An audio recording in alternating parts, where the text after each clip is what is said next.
Thank you guys for sticking with us. Thank you for joining us. And yeah, this poor gold player doesn't stand a chance versus Alive. Except he's up 1 in the series, so it's perfectly fine. Control 1, there we go. Production tab is up and running. And I gotta stop doing radio voice. That happens when my throat starts getting sore. It's a bad habit. But, spawning here in the upper left corner of the map, playing for the team Evil Geniuses. Sporting the best color green, it is Alive. And his opponent in the upper right, he's red. He is Protoss, and he's from Korea. Guys, you know him well. It's Parting.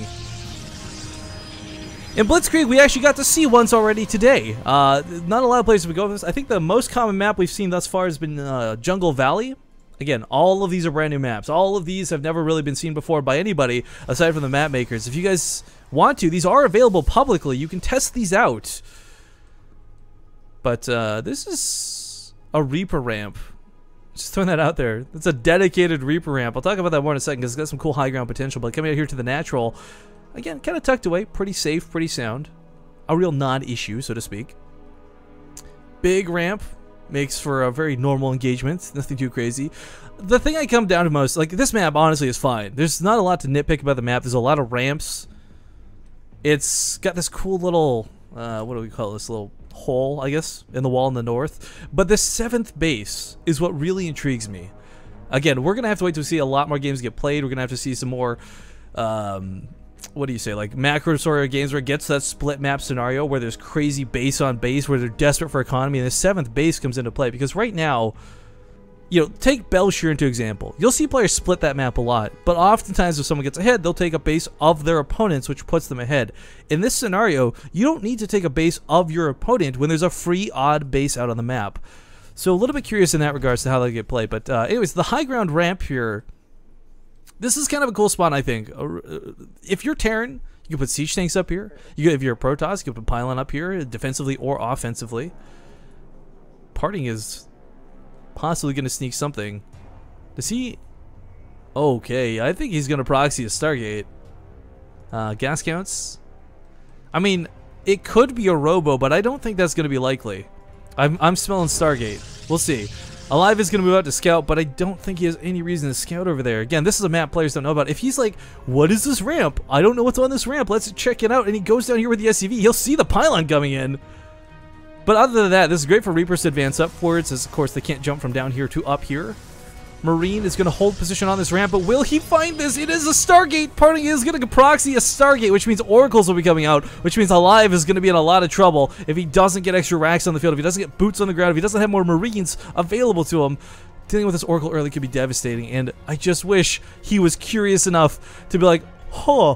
Like, okay, this is actually kind of silly. If you guys, like, think Bronze League tactics, Diamond League players like, oh, it's a new map. I don't know this map. Let's explore and see what happens. Even though there's clearly no ramp here, I'll probably still send a Marine and try and walk out of the base. If he had done that, he would have seen this coming. But Parting is just going to catch him off guard by this. 2 Marines being produced at a time. Factory's coming out. If he... Oh, he's actually hiding the tech lab on this. This is for Banshees that he wants to get out, but Banshees aren't going to be what he needs. It's going to be something to hold off the air. If he gets a Viking, if he sees this coming, he can still make a Viking. We'll probably still invest into the Banshee. I guess seeing how well that fared for him last game. But actually, guys, if he makes a Banshee, that can work out perfectly fine because Alive is going to have nothing at home to hold against it. There's not going to be detection. The Oracle maybe, but it's going to use all of its energy trying to kill SCVs. If the Banshee gets over there, it could I guess, slaughter the game. But Marine's going to catch the Oracle initially. Ugh, a little bit to his dismay, however. Force the kite around a little bit, trying to drive out as much energy as possible. Not a lot left on the Oracle, so about 10 seconds worth of attack could go off. I'd say, I'm going to guess 11, 12 workers killed. Looks like I'm not even close. 8 workers killed, 8 runs out of energy, so he's okay for now. Widowmine's going to come out. Widowmine, of course, will not... I believe it does not one-shot an Oracle yet. It will in the patch, but not in the current state of the game. So this will help thwart it off. It'll allow the Marines to connect a little bit better, but the Banshee does follow through. It does move out. A Stalker's even coming in, though, and this isn't fun. Widowmine, of course, will kill a Stalker, too, but Marines are not going to have a fun time worrying about the Oracle as well as the Stalker. So what am I going to position here? Try and catch... I don't know if he saw that. No, he didn't see that. But here comes the Banshee. It's got Cloak finishing up. There's no detection. I really want to emphasize this. There's no forge, so no cannons. Oracle's across the field, and it's using its energy to kill instead of come home and detect anyway. So this Banshee's not going to get stopped anytime soon. He doesn't even have to burn the cloak immediately. He's just killing workers. Both players are just killing workers. Who kills him faster? Well, it's going to be Alive, because Parting has to wait for energy to regenerate. Second Banshee's coming up. That Widowmine is rearming soon, but these Marines would love to come in and chase. They can't. They got to worry about the soccer at the front. No bunker is down. And this is a really awkward play coming out of both of these players. 10 kills on this Banshee so far. Has pretty much matched the workers killed from Alive and taken it, in fact. 13. Robo is desperately coming in, but again, no detection. This supply depot was burning. He actually needs to repair this pretty badly, as he does not want to get supply blocked at this juncture of the game. But, oh my god, this Banshee is going to have 20 kills on it.